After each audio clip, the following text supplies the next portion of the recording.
Sebenarnya awal munculnya saku ini dari hanya ide kecil, Zat.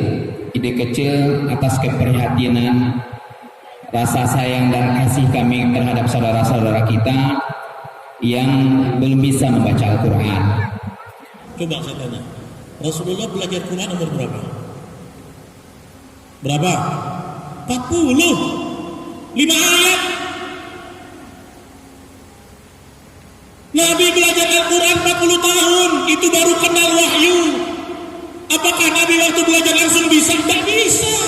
Lihat di tafsir Ibnu Katsir itu, ketika Jibril datang, Iqra bismi rabbikal ladzi khalaq. Jawaban Nabi apa?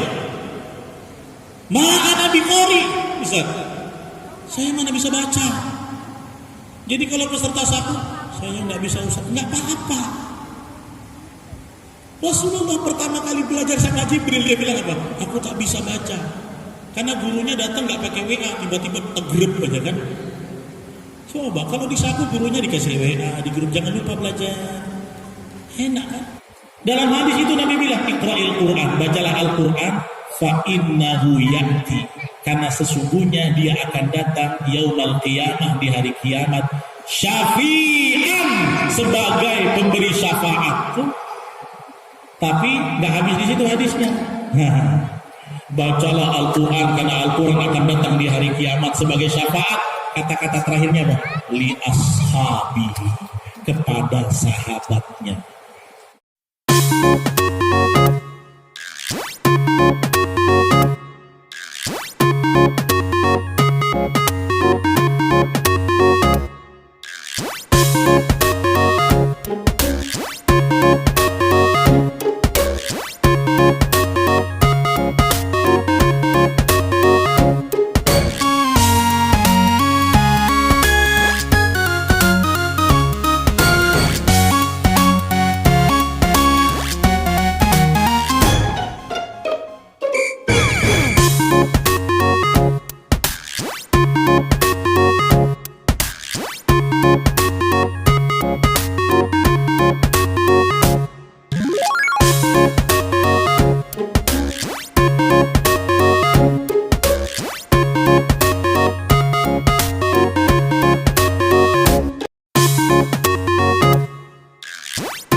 Assalamualaikum warahmatullahi wabarakatuh.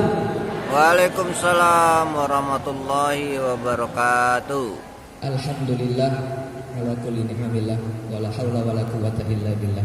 Amma ba'du. Pertama-tama mari kita sama-sama panjatkan puji syukur kehadiran Allah Subhanahu wa taala. Sama-sama mengucap alhamdulillahirabbil alamin. Salawat serta salam semoga tetap tercurah limpahkan kepada Nabi besar kita Muhammad sallallahu alaihi wasallam. Semoga kita selaku umatnya mendapat syafaatnya di yaumil qiyamah kelak. Amin ya rabbal alamin. Baik bapak-bapak dan ibu-ibu semuanya, tanpa memperpanjang mukaddimah, langsung kami buka dengan sama-sama kita membaca kalimat basmalah. Bismillahirrahmanirrahim. Kemudian agar acara ini mendapat berkah yang lebih dari Allah Subhanahu wa taala, mari kita sama-sama mendengarkan tasmi' hafalan Al-Qur'an yang akan dibacakan oleh salah satu peserta saku yang telah sampai ke tahap Al-Qur'an.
Assalamualaikum warahmatullahi wabarakatuh.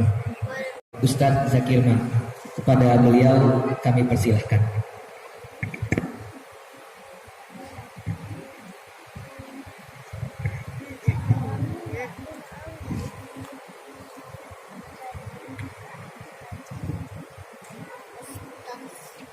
Baik. Bismillahirrahmanirrahim. Assalamualaikum warahmatullahi wabarakatuh. Alhamdulillahilladzi anzalal Qur'an hudan lin-nasi wa bayyinatin minal huda wal furqan. Asyhadu an la ilaha illallah wahdahu la syarikalah, asyhadu anna Muhammadan abduhu wa rasuluh, la nabiyya wa la rasulillahi ba'da. Amma ba'd. Sama-sama kita hormati, kita muliakan guru saya Ustaz Riza Al-Hafid SPDI beserta rombongan. Sama-sama kita hormati Ketua Komunitas Saku Ustaz Turhamun Al-Hafid beserta para asatis wal asatizah yang dirahmati Allah, dan sama-sama kami banggakan serta insya Allah dimuliakan oleh Allah Subhanahu wa taala seluruh peserta Saku, Bapak, Ibu yang hadir pada kesempatan yang berbahagia ini. Alhamdulillah, kita bersyukur kepada Allah atas nikmat yang diberikan kepada kita. Kemudian salam dan salam tak lupa pula kita sampaikan buat junjungan kita baginda Rasulullah sallallahu alaihi wasallam. Baik Bapak Ibu yang dirahmati Allah, dalam sambutan yang berbahagia ini sedikit mungkin saya sampaikan dulu kepada Ustaz Riza mungkin awal munculnya Saku ini Ustaz. Sebenarnya awal munculnya Saku ini dari hanya ide kecil Ustaz. Ide kecil atas keprihatinan, rasa sayang dan kasih kami terhadap saudara-saudara kita yang belum bisa membaca Al-Quran. Maka dari latar belakang itu kami beserta teman-teman mencoba bergerak sedikit, memberikan waktu, tenaga dan ilmu atas titipan yang diberikan Allah kepada kami untuk sama berbagi kepada Bapak Ibu semuanya. Akhirnya kami pada saat itu 1 tahun yang lalu bertepatan di sini juga kami rapat pada waktu pertama kita akan muncul Saku itu akan bergerak, dan alhamdulillah sampai saat ini sudah berjalan 1 tahun Ustaz. Ya. Meskipun awal-awal dan di tengah-tengah perjalanan itu penuh arak, penuh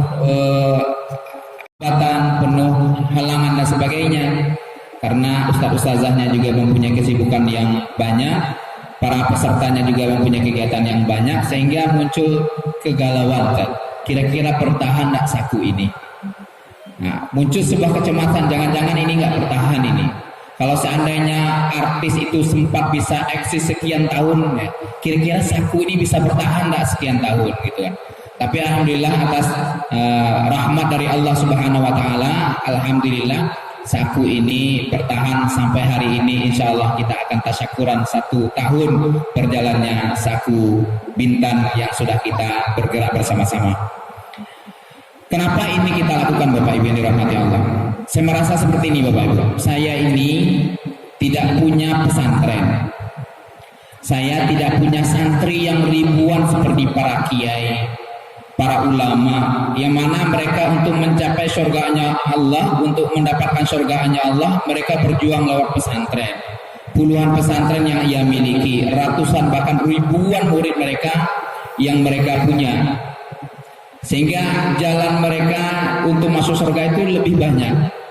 Dan saya ini nggak punya pesantren, saya nggak punya santri, saya juga tidak punya harta yang bisa saya korbankan untuk jihad di jalan Allah seperti yang dilakukan oleh orang-orang terdahulu dalam rangka mencari ridho Allah dan menggapai surganya Allah. Tapi kita punya sedikit ilmu yang diberikan Allah kepada kita. Jadi inilah latar belakang inilah yang membuat kami optimis, semangat untuk bergerak bersama teman-teman, bersama kita mengajak saudara-saudara kita untuk bergabung di sini. Semoga dengan kegiatan yang kecil yang kami berikan ini, yang kita korbankan waktu kita, tenaga kita, kesempatan ini, moga-moga inilah salah satu kegiatan yang nantinya akan menjadi saksi di hadapan Allah untuk menggapai surganya Allah Subhanahu Wa Taala. Begitu juga kita berharap dari peserta semuanya, moga-moga nanti dengan kegiatan yang kita lakukan ini, moga-moga ini juga menjadi asbab kita akan dikumpulkan Allah di dalam surganya nanti. Amin ya rabbal alamin. Maka oleh sebab itu, dengan rasa bangga, rasa haru, penuh sukacita, pada hari ini kita melaksanakan tasyakuran 1 tahun. Ya, saya merasakan haru luar biasa, karena kami tahu betul perjuangan untuk mencapai 1 tahun ini luar biasa. Maka oleh sebab itu nanti insya Allah kita akan mendapatkan motivasi dari Ustaz Riza, akan memberi kita semangat agar kita istiqomah, agar kita semangat, agar kita terus bertahan di sini.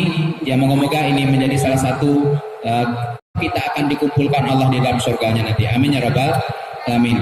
Maka oleh sebab itu, dengan rasa bangga, rasa haru, penuh sukacita, pada hari ini kita melaksanakan tasyakuran 1 tahun. Ya, saya merasakan haru luar biasa, karena kami tahu betul perjuangan untuk mencapai 1 tahun ini luar biasa. Maka oleh sebab itu nanti insya Allah kita akan mendapatkan motivasi dari Ustaz Riza, akan memberi kita semangat agar kita istiqomah, agar kita semangat, agar kita terus bertahan di sini. Ya, moga-moga ini menjadi salah satu aktivitas yang Allah Subhanahu Wa Taala menjadi penyebab turunnya rahmat dari Allah Subhanahu Wa Taala. Maka Bapak Ibu yang dirahmati Allah, insya Allah saku ini akan terus kita gerakkan ke depan, akan terus berjalan. Maka bagi saudara-saudara kita yang masih enggan, masih malu, masih tidak mau bergabung, mari kita ajak bersama-sama. Yakinlah ketika kita mengajak saudara kita, sahabat kita bergabung di sini, dan mereka nanti juga bisa belajar Al-Quran, dan nantinya mungkin bisa juga membaca Al-Quran, yang mungkin nanti juga dia bisa menghafal Al-Quran. Yakinlah bagi orang-orang yang mengajaknya akan terus mengalir pahala dari apa yang sudah kita lakukan itu. Maka ini harus menjadi motivasi kita. Kita ajak teman kita ajak saudara kita. Bagi bapak-bapak mungkin istrinya yang belum bergabung, diajak istrinya. Bagi ibu-ibu yang suaminya belum bergabung, diajak suaminya. Anak-anaknya yang belum bergabung, diajak semuanya. Supaya apa? Supaya kita bisa mendapatkan pahala yang berlipat ganda dari Allah Subhanahu Wa Taala. Karena kalau kita cuma mengandalkan pahala ibadah kita saja, Bu, kayaknya kita lambat masuk surganya. Kita harus mendapatkan pahala transferan dari orang banyak. Supaya apa? Supaya mempercepat jalan kita menuju surga yang dijanjikan oleh Allah Subhanahu Wa Taala. Baik Bapak Ibu, kemudian yang terakhir, saya tak henti-hentinya dan tak bosan-bosan menyampaikan para pejuang, para asatidz wal asatizah yang luar biasa meluangkan waktu di tengah-tengah kesibukannya. Jazakumullah khairul jaza. Hanya Allah lah yang layak memberikan balasan kepada para ustaz dan ustazah yang terus bersemangat untuk mendampingi kita semuanya berlipat ganda baik di dunia maupun di akhirat nantinya. Baik, mungkin ini yang dapat saya sampaikan pada kesempatan yang berbahagia ini. Nanti kita akan dengarkan banyak ilmu yang akan disampaikan oleh Ustaz Riza. Semoga nanti bermanfaat bagi kita semuanya. Ihdinas siratal mustaqim, demikian yang dapat saya sampaikan. Assalamualaikum warahmatullahi wabarakatuh. Kepri. Baiklah, langsung kami panggilkan kepada Ustaz Riza. Kami persilahkan. Assalamualaikum warahmatullahi wabarakatuh. Alhamdulillah,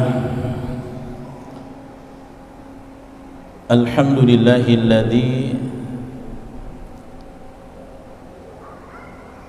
ja'ala al-Qur'an dusturan li'ibadihil mu'minin. Walhamdulillahilladzi anzala al-Qur'an hudan lin-nas wa bayyinatin minal huda wal furqan. Asyhadu an la ilaha illallah wa asyhadu anna Muhammadar Rasulullah. Allahumma salli wa sallim wa barik wa an'im wa syarrif wa 'azzim ala qudwatina wa nabiyyina wa maulana Muhammadin wa ala alihi wa ashabihi ajma'in, amma ba'd.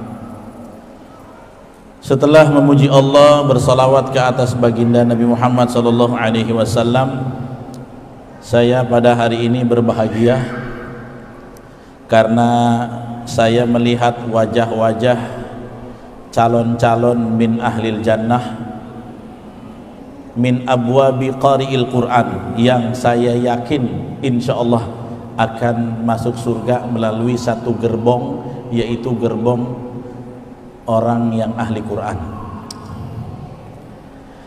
Yang saya takzimi itu agak kurang pas kalau dibilang saya gurunya Ustaz Zakirman, ya, yang ada beliau senior saya, lebih pengalaman dalam dakwah di Kepri. Saya kan nyusul 2014 baru pulang, walaupun beliau berjuang di sini dengan darah Minang, Ustaz, ya.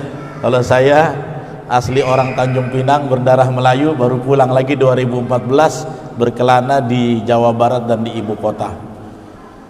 Beliau sebagai pembina Saku, kita doakan, ya, mata'anallah bituli umrihi wa barakallahu fi ulumihi. Mudah-mudahan beliau terus disehatkan Allah untuk memberi manfaat ilmunya buat kita semua. Allah berikan kita banyak faidah dari ilmu-ilmu beliau. Kemudian Dewan Asatidzah Al-Kiram, ya, para mudarrisun wal mudarrisat, para tim dari teman-teman Saku yang saya mungkin mewakili teman-teman peserta, ya, kita doakan. Kita nggak bisa balas, ya Bu, ya Pak, ya, kebaikan para guru-guru kita nggak bisa, pakai uang pun nggak bisa dibalas. Tapi tidak ada doa terbaik berterima kasih melainkan kita minta semoga Allah yang membalas. Jazakumullahu khairan. Mudah-mudahan guru-guru Dewan Asatidz dan Asatidzat seluruhnya mendapatkan kesehatan, rizkinya diluaskan supaya bisa terus membina teman-teman peserta semua yang hadir sampai mati, terus belajar Al-Quran insyaallah. Siap nggak belajar Quran sampai mati? Iya. Kalau perlu matinya lagi baca Quran, seperti Sayyidina Utsman bin Affan, ya, orang yang punya kebiasaan, ya, saufa yamut ala mafa'ilihi, dia akan mati sebagaimana kebiasaan perbuatannya. Kan kalau doyannya tiktokan, nanti matinya sambil tiktokan. Na'udzubillah min. Nah, kita pengennya matinya lagi baca Quran. Amin ya rabbal alamin. Baik, dan teman-teman semua yang hadir terus bersemangat luar biasa. Saya sangat terinspirasi dengan namanya Saku, ya. Saku, ya, namanya, bukan saku. Kalau saku di sini nih, uang saku namanya, ya. Tapi Saku Sahabat Quran, ya. Ini nama yang luar biasa, dan kita nanti ingin melakukan pendekatan terminologi tentang apa makna sahabat Quran dan qari'ul Quran. Ada orang yang baca Quran, tapi ada orang yang diklasifikasikan Nabi sahabat Quran, beda. Apa itu nanti kita bahas. Nah, yang pertama yang ingin saya sharing pertama, Quran itu nikmat yang sangat besar. Bahkan kalau nikmat itu boleh dibagi dua, kata ulama nikmat itu ada dua, Bapak Ibu. Yang pertama nikmatul dunia, yang kedua nikmatul akhirah. Di sini nikmat dunia ada, di akhirat ada. Para ulama hampir konsensus nikmat akhirat yang masuk surga. Tapi ada dari masuk surga yang lebih tinggi lagi, yaitu engkau bisa bertemu dan melihat Allah. Ala kaifakana, bertemunya gimana gak usah ditanyain. Pokoknya kalau ada seorang mukmin bisa diberikan jatah rizki jumpa Allah, pasti dia diridhoi. Itu nikmat terbesar, karena ada ahli surga yang nggak dapat kesempatan itu mungkin. Ya, hanya orang-orang yang muhtarun, terpilih masuk surga bisa berjumpa Allah. Makanya banyak ulama mengatakan kalau kamu pengen beramal, beramallah ibtigha'i wajhillah, berharap wajah Allah. Maksudnya apa? Dia bisa masuk surga, bebas dari neraka, dan bisa melihat Allah ala kaifakana, dengan cara yang nanti Allah akan tunjukkan bagaimananya. Nah, rupanya nikmat itu akhirat. Kalau nikmat dunia yang paling besar apa, Bapak Ibu? Ada yang tahu? Nafas. Iya. Kalau sudah Covid pakai oksigen, nafas tuh mahal. Betul, Ibu. Saya 35 hari alumni Covid. Udah hampir nak mati. Ada yang tahu beritanya? 35 hari ventilator, 20 hari ventilator. Sikit lagi malaikat Israel. Untung belum datang, alhamdulillah, berkat doa semualah. Kalau enggak ada ini di milad saku, enggak ada. 2020 28 Desember saya negatif. 35 hari di ruang isolasi RSUD Rahmat Raja Ahmad Thabib, 20 hari pakai ventilator. Memang mahal, nafas itu mahal. Ada yang bilang nikmat itu kalau diberikan anak soleh, suami soleh, istri solihah, itu nikmat. Tapi rupanya kata para ulama, mereka mengidentifikasi nikmat terbesar di dalam dunia ini ketika mereka mentadaburi firman Allah surat tentang nikmat-nikmat. Di surat apa Allah sebut banyak nikmat-nikmat? Yang isinya nikmat semua. Apa? Ar-Rahman. Kayaknya harus dikasih hadiah nih ustazanya ya. Saya ada bawa Al-Ma'thurat ini. Iya, ada Al-Ma'thurat, hadiah buat ustazah dari Ma'thurat produk MK. Tafadhol. Ya. Ya, syukran wa iyyakum.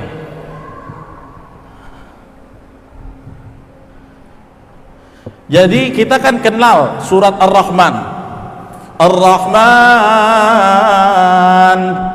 'allamal Qur'an, khalaqal insan, 'allamahul bayan. Kita tahunya itu surat Ar-Rahman. Rupanya dalam dunia qiraat dia punya nama lain, alias, Bu.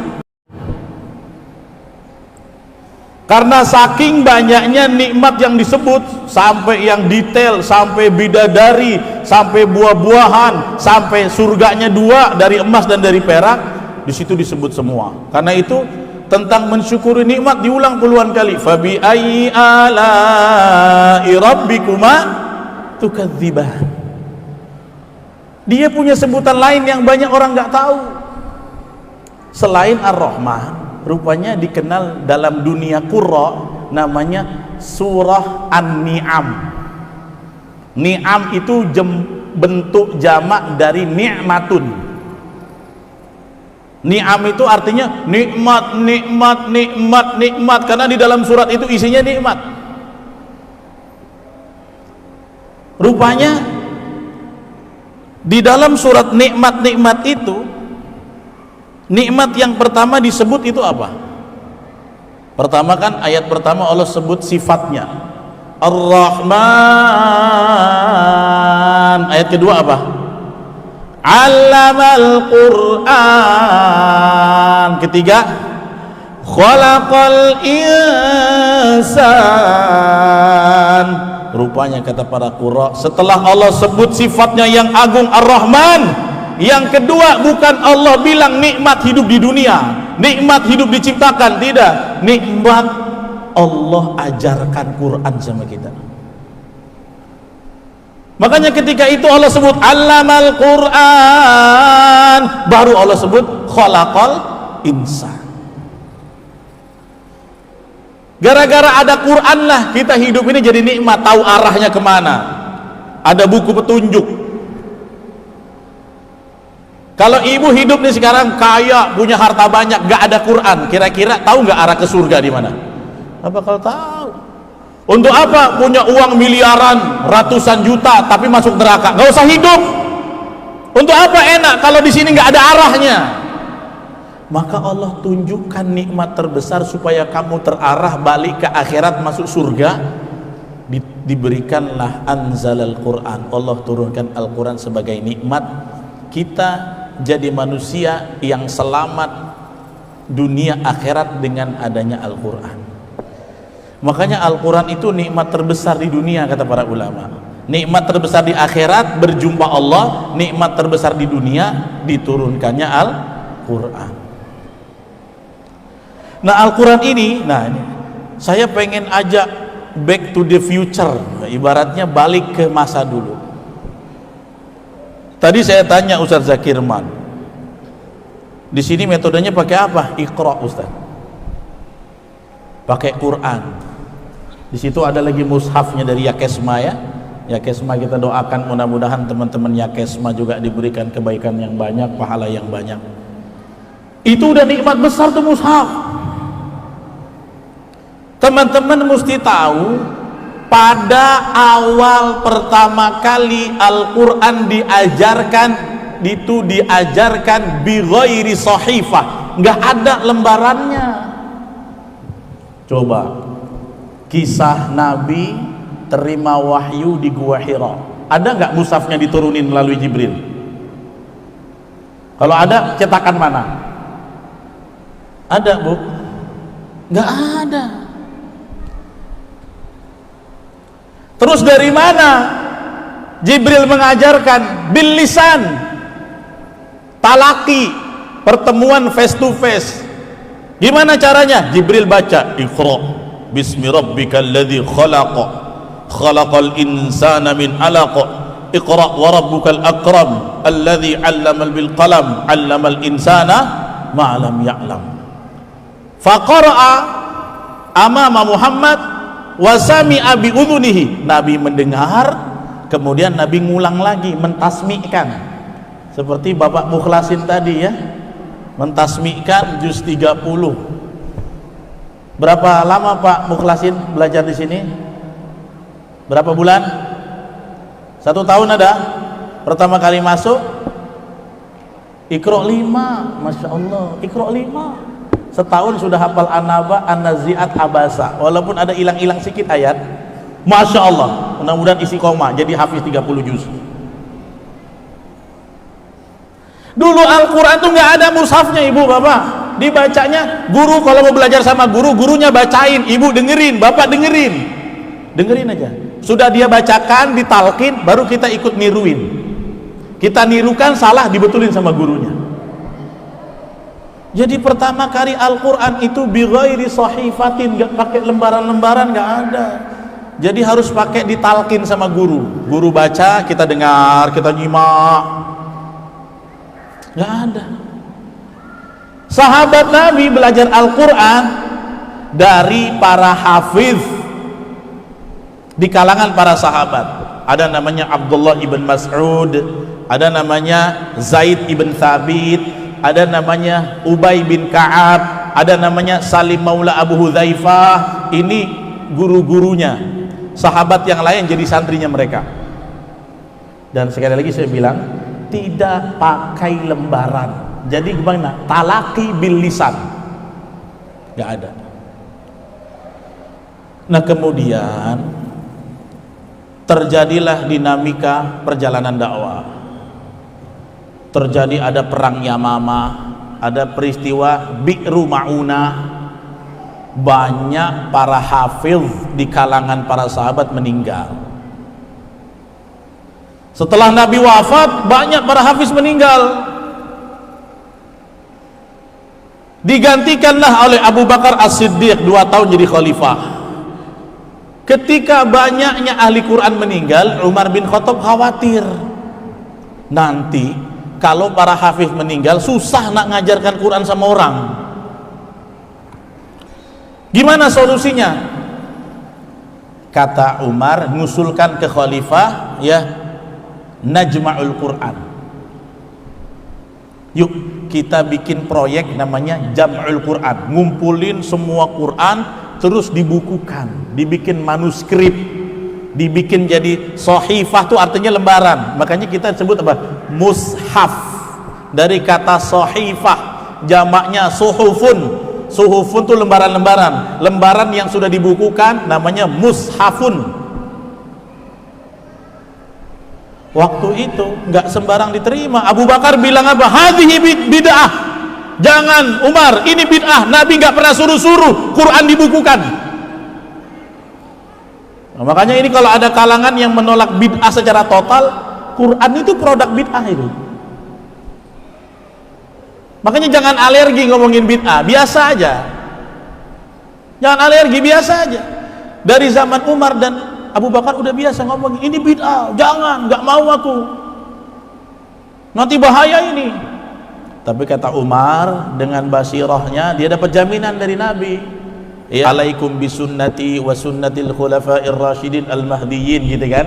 Ikuti apa yang diinisiasi oleh khulafa'ur rasyidin, itu kebaikan. Kata Umar, wallahi hadza khair. Demi Allah Abu Bakar ini baik. Untuk memudahkan orang mengakses kitabullah. Dengan argumentasi berdebatlah dua sahabat ini antara khalifah dan staf khususnya, jangan, tapi ini bagus. Akhirnya Abu Bakar mendapatkan kelembutan hati. Baik, kalau gitu kita mulai proyek Jam'ul Quran. Ngumpulin, dari mana? Dari para hafiz itu dikumpulin. Kamu hafal berapa ayat? Tulis. Kamu hafal, bercecer-cecer. Yang nulis di dahan mana? Sini dahannya. Yang nulis di batu mana? Sini batunya. Yang tulis di lembaran mana? Sini lembarannya. Kita kumpulin semua jadi 1 sampai 30 juz. Dulu belum ada pembagian 30 juz. Makanya pembagian itu banyak. Ada yang 7 juz, ada yang dibagi jadi 3 menjadi thuluth, sampai sekarang menjadi 30. Itu hanya pembagian hizib-hizib untuk memudahkan pembagian saja. Akhirnya Abu Bakar setuju. Dipanggillah seorang, ya, ahlul Quran min ashabi Rasulillah, namanya Zaid bin Thabit. Zaidlah yang akhirnya menjadi koordinator Jam'ul Quran. Karena apa? Karena dia paling alim tentang runutan tanzilnya. Karena dia pernah menyaksikan Nabi tasmi dengan Jibril.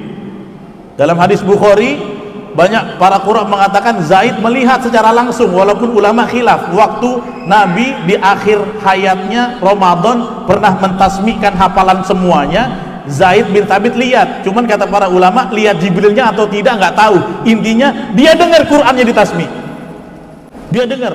Makanya yang dipanggil Abu Bakar dan Umar menjadi komisi lajnah pengumpulan Quran, namanya Zaid bin Thabit.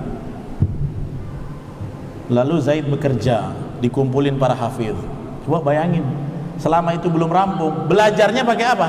Harus dengar guru, dari mulut guru kita dengar, tidak bisa baca tulisan. Proyek itu dilakukan, dan itu tidak mudah, panjang prosesnya. Sampai Abu Bakar wafat belum selesai.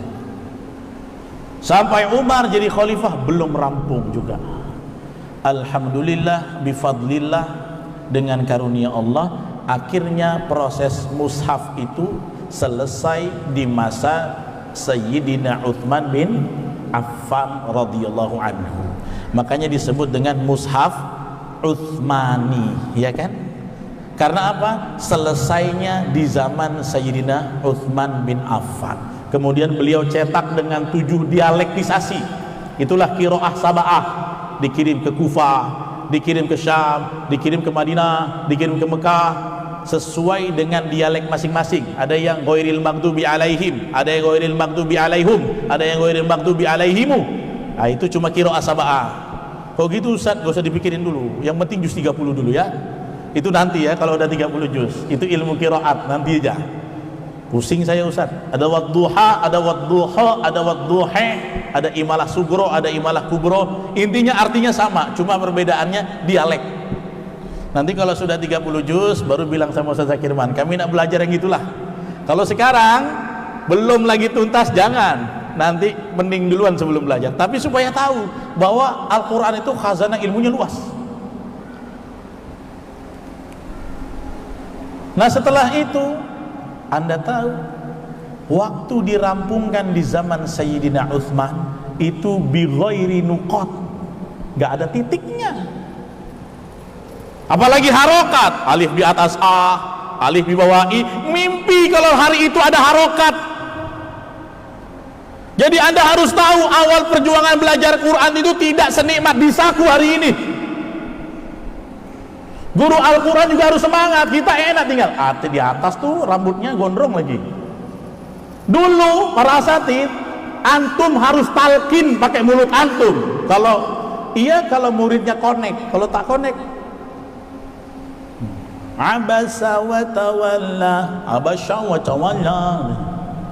Ayo gimana? Sekarang kan enak tinggal tunjuk harokat. Itu harokat. Udah ada harokat aja masih kepleset.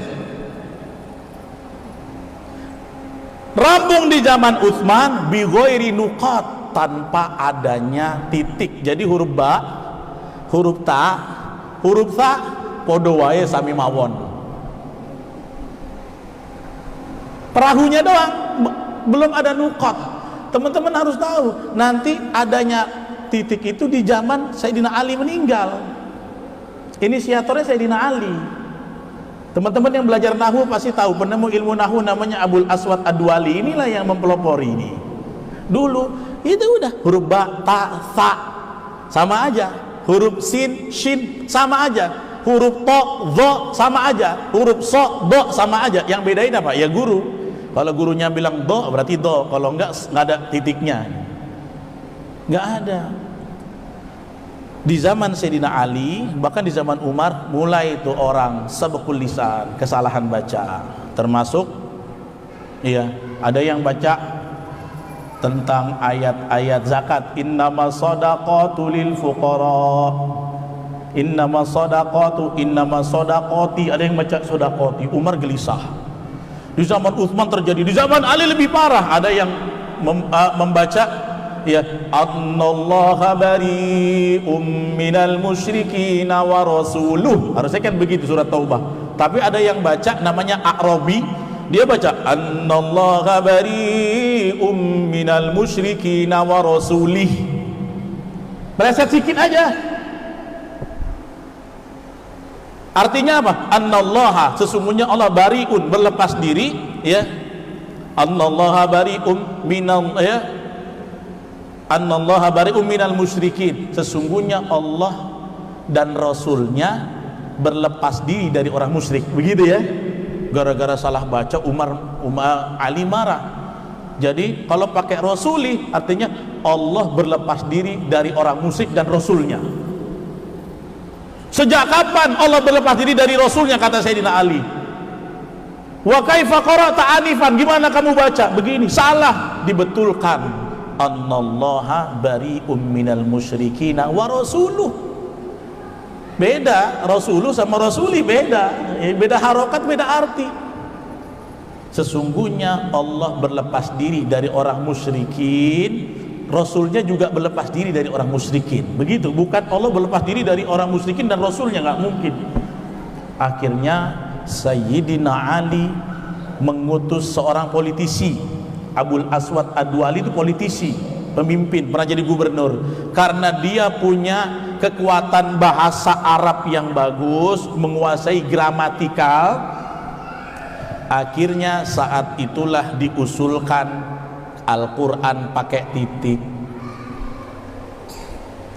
Kalau huruf sa titiknya 3, kalau nggak ada titiknya 3, 2 jadinya ta, kalau titiknya di bawah jadi ba. Itu yang mempelopori Sayyidina Ali, suruh Abul Aswad, tugas kamu sekarang permudah umat baca Al-Quran dengan nuqat, cari titik-titiknya. Beliaulah yang menginisiasi pakai titik di bawah, titik di atas, sampai berkembang ada harokatnya. Jadi para sahabat dulu, teman-teman, belajar Quran itu Arabnya gundul. Tapi mereka menjadi generasi Qurani, menjadi saku sejati sahabat Quran, belajar susah-susah. Ini kita Arabnya udah tumbuh rambut, bahkan udah banyak yang Arab gondrong. Arab gondrong ada warnanya lagi, ada tajwidnya lagi, masih males ngaji, malu kita. Apakah pantas kita jadi saku sahabat Quran masih males-malesan? Jadi Anda tahu nikmat Quran kan? Sudah jadi mushaf, ini nikmat besar. Mushaf aja udah nikmat. Belajar kita tuh sudah dipermudah oleh Allah dengan takdir Allah. Jadi harus lebih semangat, ya. Coba kalau bayangin, saku belum ada metode, belum ada titiknya, belum ada harokat. Waduh, mungkin pesertanya hilang setengah ini. Susah, kenapa? Huruf ba, huruf ta, huruf sa sama aja katanya. Udah tahu sejarah Quran ya? Nikmat atau tidak sekarang? Nikmat. Harus rajin atau tidak belajar? Kalau ditambah seminggu 5 kali, siap atau tidak? Siap lari Ustaz. Tadi saya tanya Ustaz Zakirman, seminggu berapa kali? 2 kali Ustaz, Sabtu dan Ahad. Pasti ada yang mau lebih. Kalau ada yang mau lebih Ustaz, jangan ditahan. Tapi rata-rata teman-teman kerja, ambil waktu malam hari. Kalau di tempat saya di Tanjung Pinang, buat para eksekutif, teman-teman yang kerja, ambilnya ba'da isya. Karena kalau Sabtu diambil, kami kapan ke Trikora katanya. Ya pokoknya pandai-pandai cari waktu. Ala kulli hal itu yang pertama. Nikmat Al-Quran sudah Allah bentangkan, bahkan sudah matang jadi mushaf. Barulah ada metode Iqra muqaddam, alif di atas A, alif di bawah I, alif di depan U. Udah enak itu. Dengan menyadari nikmat ini, seyogianya kita lebih getol lagi untuk belajar. Kalau dulu para sahabat bisa jadi ahlul Quran, kita bisa jadi ahlinya ahli Al-Quran. Kalau yang kata itu ahli-ahlinya. Karena apa? Instrumennya udah Allah permudah kok. Dulu 15 tahun lalu, saya sebelum ke pondok, mana ada Quran berwarna. Sekarang warnanya hijau, tandanya apa? Fama, ada ikhwanya. Fama sya, ada yang biru. Biru itu apa? Fama ya idgham bil gunah. Udah enak kali lah. Udah gondrong, warna-warni lagi. Alhamdulillah. Ya, itu nikmat yang Allah berikan. Maka jangan sia-siakan segala kemudahan Allah anugerahkan. Kita jadikan itu momentum untuk memanfaatkan sebaik-baiknya. Bahkan kita niatkan agar kita bisa melaju lebih dari orang-orang terdahulu. Karena apa? Nikmat yang seperti ini orang terdahulu nggak dapat. Mereka sudah berlalu, tapi mereka berhasil menunjukkan konsistensinya walaupun dengan segala keterbatasan tanpa teknologi. Mereka buktikan mereka menjadi ahlul Quran sejati. Ya. Yang kedua, semua orang soleh ulama belajarnya memulai dengan Quran dulu. Dari seluruh majelis, dari seluruh kajian, dari semua halakoh, tidak ada yang paling mulia kecuali halakoh yang mempelajari tentang Quran. Gak ada. Belajar hadis mulia, tapi belum bisa menyamai mempelajari Al-Quran. sebaik-baik halakoh di dunia. Makanya di dalam hadis tentang halakoh Quran itu kan jelas, ya, tidaklah berkumpul satu kaum majtama'a qaumun fi baitin min buyutillah yatluna kitaballah. Yatluna kitaballah itu Anda tilawah. Tapi ada yang lebih lagi, ya, apa? Tadarus wa yatadarasu bainahum, saling belajar dan mengajarkan. Kecuali apa kata Nabi? Allah turunkan sakinah wa ghasyiyatuhumur rahmah, Allah kasih rahmah, dinaungi wa haffathumul malaikah, malaikat kalau ada halaqah Quran keliling-keliling dan disebut-sebut namanya, wa dzakarahumullahu fiman indah, nanti malaikat gibah. Belum pernah kan dengan malaikat gibah? Yang lain nggak mau digibahin malaikat. Ini gibahnya gibah positif, ngomongin orang tapi ngomongin kebaikan. Kenapa? Itu tadi ada Pak Mukhlasin setoran Abasa, dia ngobrolin antara satu malaikat dengan malaikat yang lain, tidak ada perbincangan yang disebut-sebut namanya kecuali halaqah Qur'aniyah. Coba, jadi kalau Sabtu Ahad tuh ibu di program Saku, malaikat kumpul di atas, alhamdulillah nggak nampak. Kalau nampak peserta dan ustadz-ustadznya lari, takutnya di antara malaikat ada Israel satu kan, nah itu dia yang gawat. Larilah gitu. Nggak ada yang begitu dinaungi kecuali orang yang ngumpul membuat satu lingkaran berhalaqah membahas tentang Al-Quran, belajar dan mengajarkan tentang Al-Quran. Ya, yang kedua itu. Yang ketiga, kalau Anda tahu Imam Ahmad, Imam Syafi'i, para sahabat itu durasi bersama Qurannya sangat banyak. Imam Syafi'i kalau Ramadan, ya, hatam 2 kali, bukan 2 kali sebulan, 2 kali sehari. Coba gimana? Nggak tahu saya juga gimana, susah. Karena Imam Syafi'i hafiz, mutqin, dia bacanya cuma kalau kita gerendengan itu lagi gerutu. Imam Malik juga begitu, Imam Ahmad juga begitu. Imam Malik pernah datang tamu kalau bulan Ramadan, majelis hadisnya tutup. Beliau kan bikin majelis hadis Muwatta namanya. Muridnya nanya sama putrinya, "Nak, ayah kemana sih kalau bulan Ramadan? Kok jarang nampak sih di majelis-majelis?" Jawaban anaknya cuma 2, mushaf wa tilawah. Pokoknya kalau bulan Ramadan aku nampak bapakku lagi megang mushaf atau lagi tilawah, itu aja. Sibuk dengan Quran, tapi kaya, hidup, makmur, sehat, cukup, nggak serba kurang. Kenapa?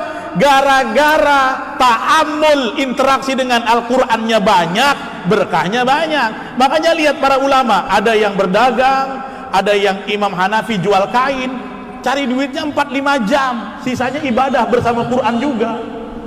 Kalau kita enggak, cari duitnya 8 jam, geber lagi lembur, baca Qurannya 10 menit tumbang. Makanya berkahnya beda. Karena itu apa kata para salafus saleh? Istagolna, ya, bil Quran, kami itu dulu.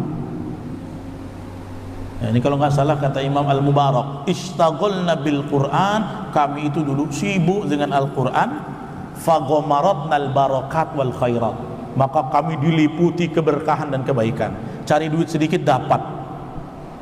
Ini ada yang harus kita rubah.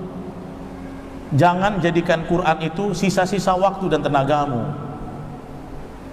Nanti gimana cari makan? Itu orang dulu sudah nyontohkan. Mereka tetap ada yang bisnis, jadi perbaiki jam, arloji. Imam Said Hasan Al-Banna itu lihat berkah untuk dakwah dan Quran, tetap berbisnis. Tapi apa? Tidak menomorduakan Al-Quran, menomorsatukan. Sehingga apa? Istagolna bil Quran, kami itu sibuk Quran. Pagi-pagi hafal Quran, malam-malam ngajar Quran, besok subuh Quran lagi, siang-siangnya cari uang. Sibuk kami. Tapi apa? Berkah dan kebaikan mampir. Kalau kita enggak, duit aja, lembur aja, udah sisa-sisa baca Quran. Pas setoran, Gimana mau dapat keberkahan? Jadi kalau ingin mendapatkan keberkahan Al-Quran harus ditingkatkan ta'amul. Ta'amul itu artinya interaksinya harus diperbanyak. Ya,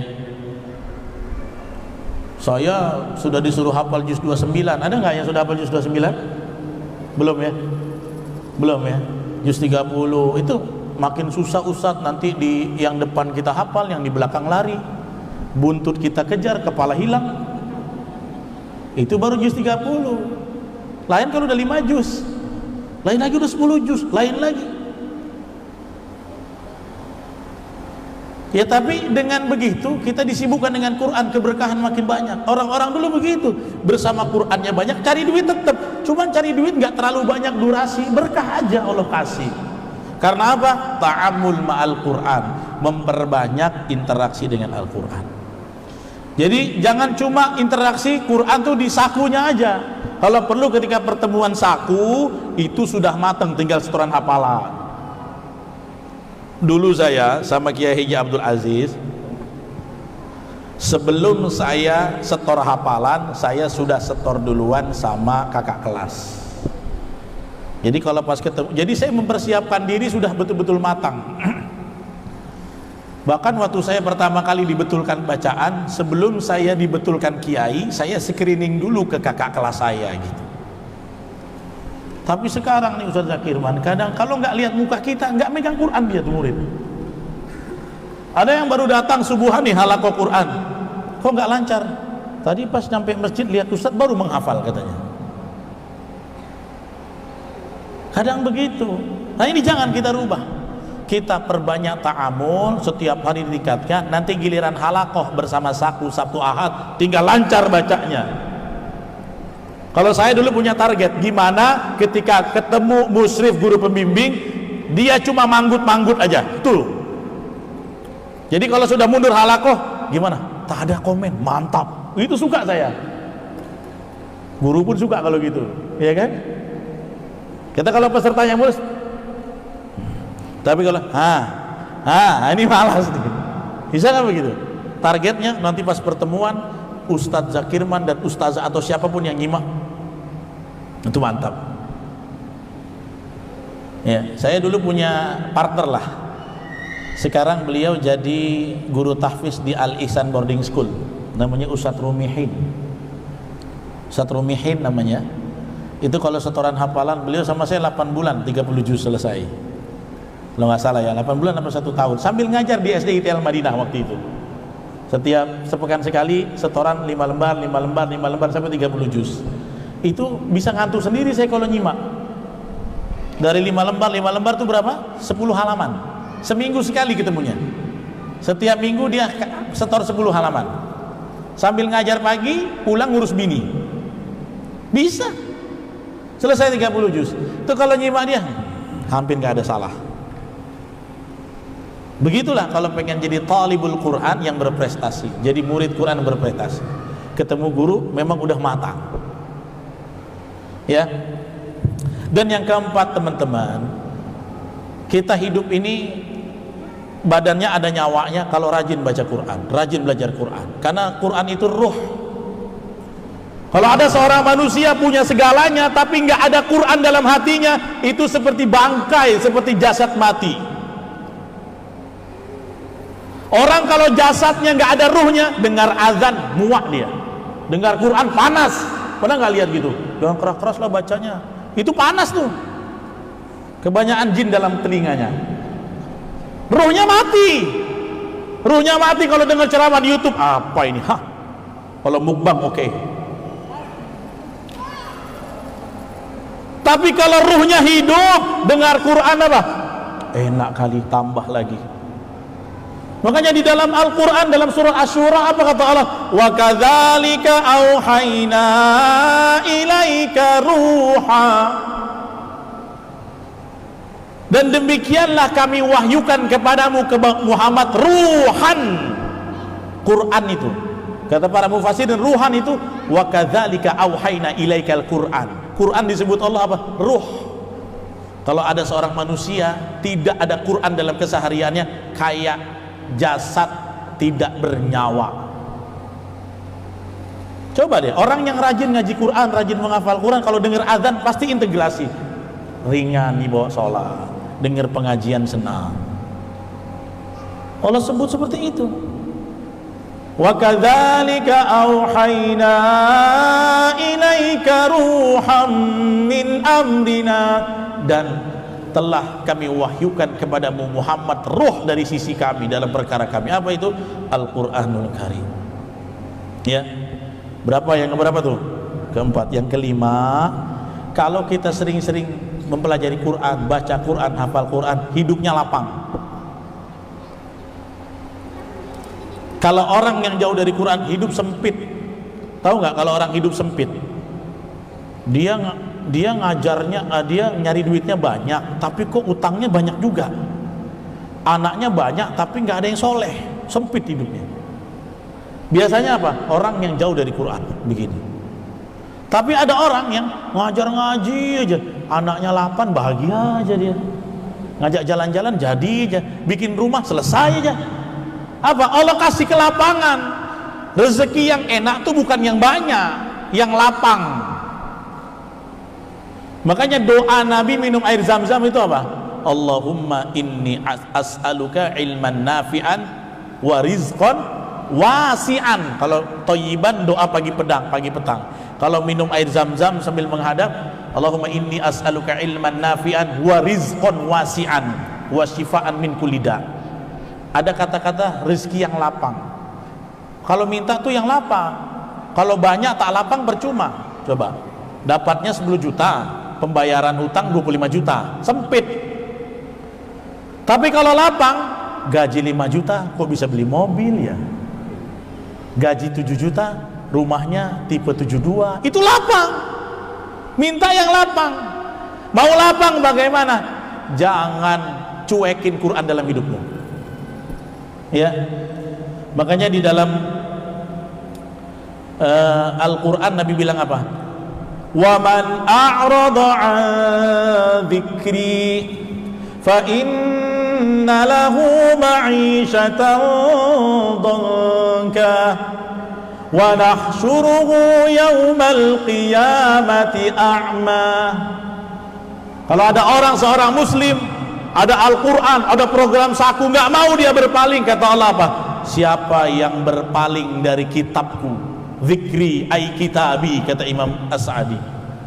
Barang siapa yang berpaling dari Quran, diajak ngaji nggak mau, diajak program nggak mau, disuruh betulin nggak mau, sibuk ini itu, berpaling dari Quran. Gurunya ada, ruangnya ada, organisasinya ada, perkumpulannya ada, cuma dia nggak mau. Apa kata Allah? Wa man a'rada 'an dzikri, barang siapa cuekin Al-Qur'anku, kitabku, fa inna lahu ma'isyatan dhanka, maka aku jadikan hidupnya sempit. Ma'isyah itu kehidupan. Udahlah sempit karena enggak dekat sama Quran, jauh dari Quran, pas di akhirat matanya buta. Padahal di dunia dia enggak buta, tapi waktu di akhirat buta. Ibu, kalau di dunia buta tuh masih mending. Kalau di akhirat buta, nggak tahu jalan ke surga, nggak tahu mana neraka, kita nggak bisa waspada. Makanya Allah sebutkan itu, wa nahsyuruhu yaumal qiyamati a'ma, dan nanti kami akan halau dia di hari kiamat menjadi bersama orang-orang yang buta. Kenapa? Waktu di Quran matanya enggan dipakai belajar firman Allah, berpaling dia diajak ngaji. Dan ini dialognya ada dalam Quran, ada dialognya dalam Quran. Bahkan sampai mereka bilang, ya Allah, bukannya dulu aku bisa lihat. Dalam surat Toha, ya, ayat 125. Kemudian ya, wa yaumal qiyamati a'ma, kami akan himpun mereka di akhirat matanya buta. Kemudian mereka ini bilang, qala rabbi lima hasyartani a'ma wa qad kuntu basira. Ya Allah, kenapa aku buta di akhirat ini?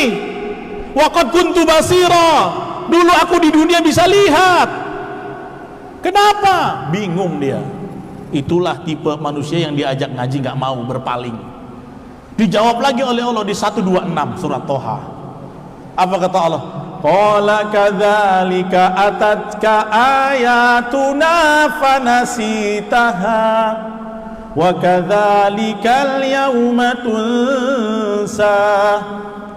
Kata Allah, demikianlah, kadzalika atatka ayatuna, waktu ku datangkan ayat-ayat kami, fanasitaha, kau lupakan itu Al-Qur'an. Wa kadzalikal yauma tunsa, hari ini engkau pun dilupakan dari pertolongan Allah. Jadi buta, nggak ada pertolongan Allah di dunia, hidupnya sempit. Kenapa? Jauh dari Quran. Ibu nggak mau dan bapak, teman-teman sekalian, kalau pengen berkah deketi Quran, pegang teguh, insya Allah Allah kasih kelapangan. Yang kelima, ini kan tadi tanpa tapi apa? Tanpa nanti, tanpa batas usia. Ada nggak usia di saku ini yang baru belajar umurnya sudah di atas 60? 50? Ada ya?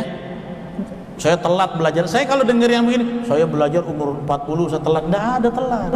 Coba saya tanya, Rasulullah belajar Quran umur berapa? Berapa? 40. 5 ayat. Nabi belajar Al-Quran 40 tahun, itu baru kenal wahyu.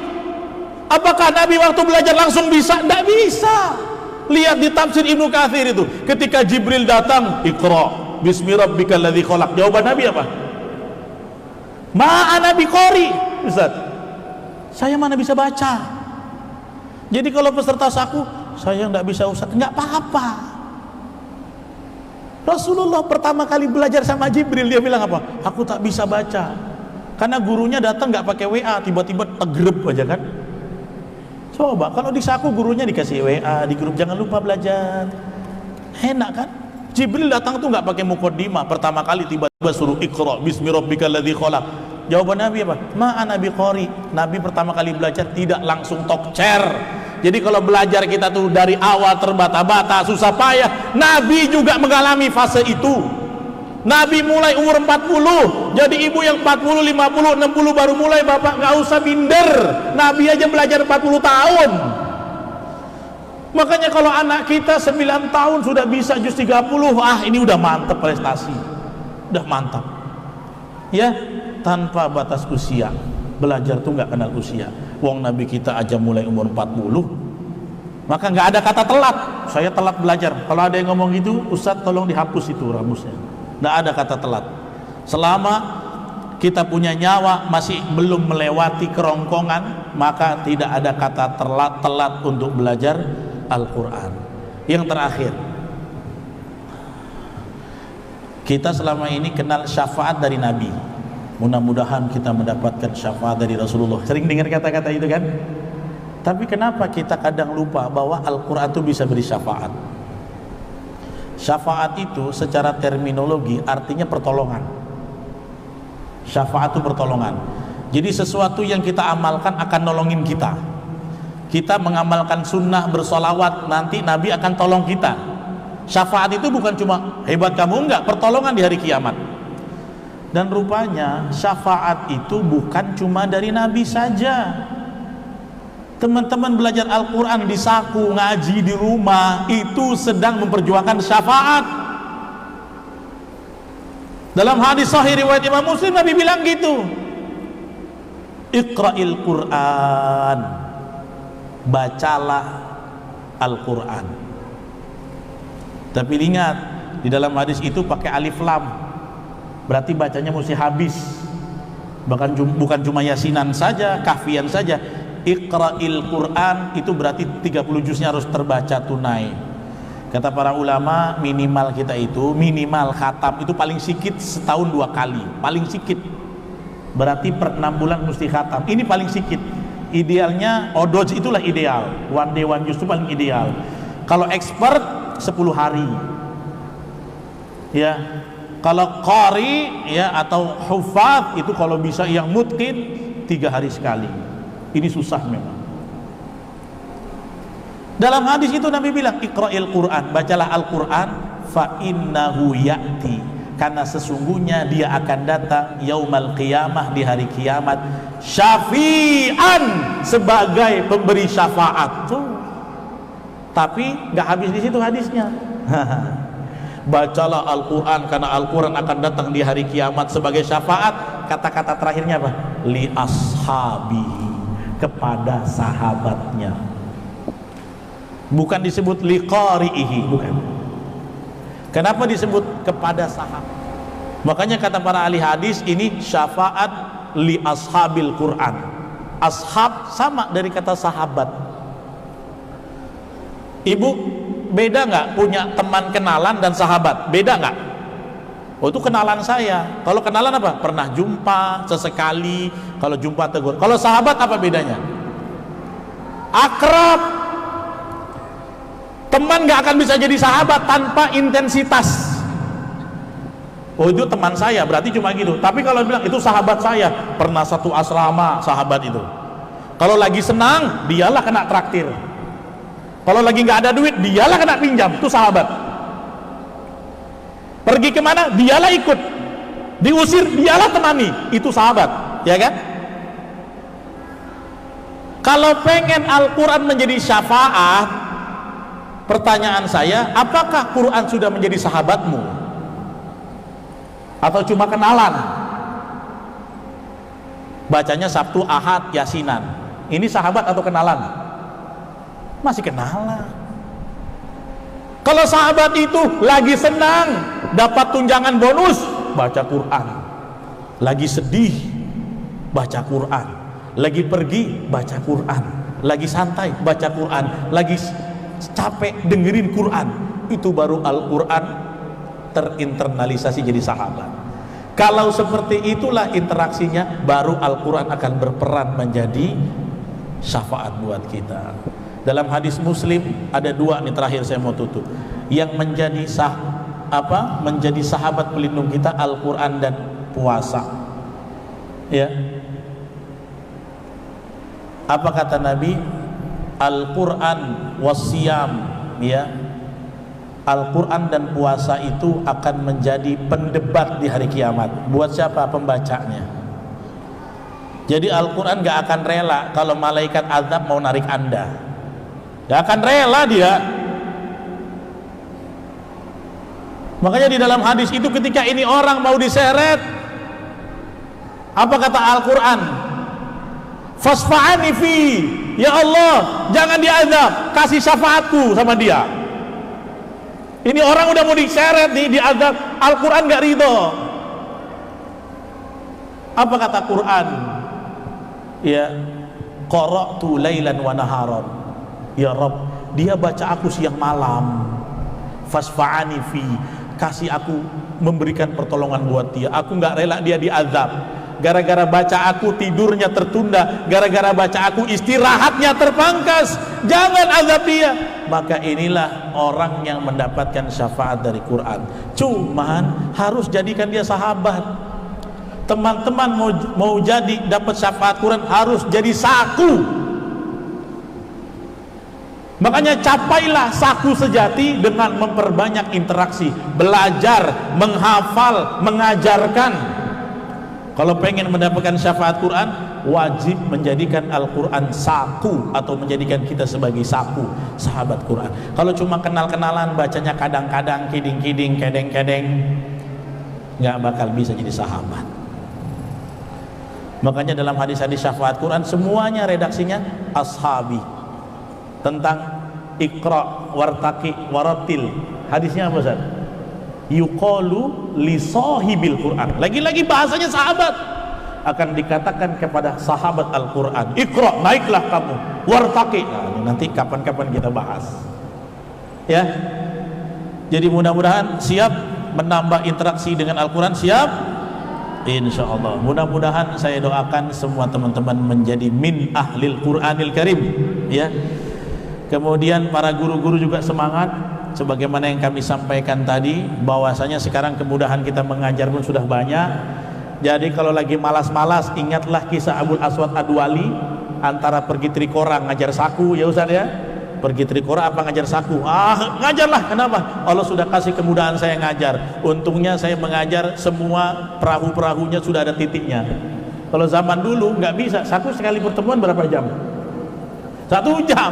Coba dulu nggak ada titik, 5 jam pun susah nak ngajar. Sekarang alhamdulillah, ya. Demikian yang bisa saya sampaikan. Mudah-mudahan nanti milad 1 sampai milad yang kesekian ratus lah, ya, Allah istiqomahkan. Baik, kalau begitu saya tutup, selebihnya saya kembalikan kepada moderator, kepada Ustadz. Saya persilakan, kalau ada kata-kata yang berkurang berkenan saya mohon maaf kepada teman-teman sekalian. Aqulu qauli hadza wa astaghfirullah li wa lakum fastaghfiruh. Akhirul kalam, assalamualaikum warahmatullahi wabarakatuh.